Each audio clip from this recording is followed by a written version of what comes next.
ये पहला वाला पद आपको समझ में आ गया होगा। अब दूसरा सुनिए ध्यान से।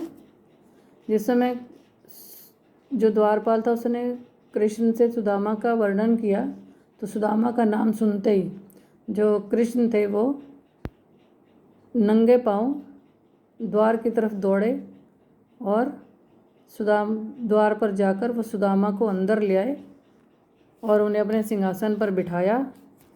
और उनकी जो दशा थी उसको देखकर इतने दुखी हुए, उसका वर्णन इस पद में है। ऐसे बेहाल बिवाइन सो पग कंटक जाल लगे पुनि जोए, हाय महादुख पायो सखा तुम आए इतैनक किते दिन खोए।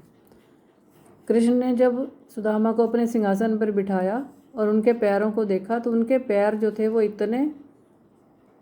एड़ियाँ इतनी फटी हुई थी और उनके पैरों में ऐसे लग रहा था जैसे कांटों का जाल बिछा दिया हो किसी ने, इतने कांटे उनके पैरों में लगे हुए थे। उसको देखकर कृष्ण बहुत दुखी हुए और कहने लगे कि हाय महादुख पायो सखा, कि मित्र तुमने इतना दुख पाया और तुम आए इतने कितने दिन खोए, तुम इतने दिन कहाँ खोए रहे, तुम मेरे पास क्यों नहीं आए।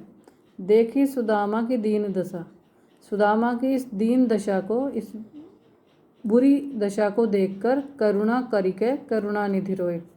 करुणानिधि मीन्स दया के सागर कृष्ण जो थे वो उनकी हालत देखकर दुख से इतना अधिक रोए कि पानी परात को हाथ छोयो नहीं, नैनन के जल सों पग धोए।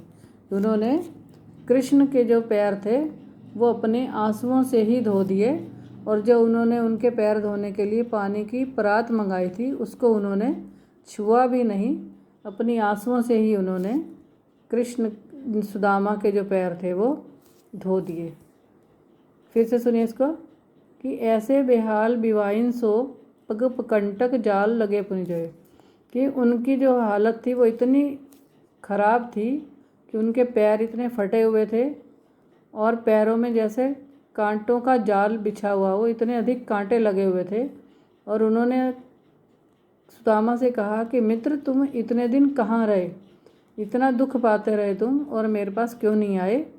और सुदामा की इस बुरी दशा को देखकर, इस बुरी हालत को देखकर करुणा के सागर श्री कृष्ण जो थे वो दुखी होकर इतना अधिक रोए कि उन्होंने जो उनके पैर धोने के लिए जो पानी की परात मंगाई थी, पानी से भरी हुई परात मंगवाई थी, उसको उन्होंने छुआ भी नहीं और वो उन सुदामा के जो पैर थे वो कृष्ण के आंसुओं से ही धुल गए।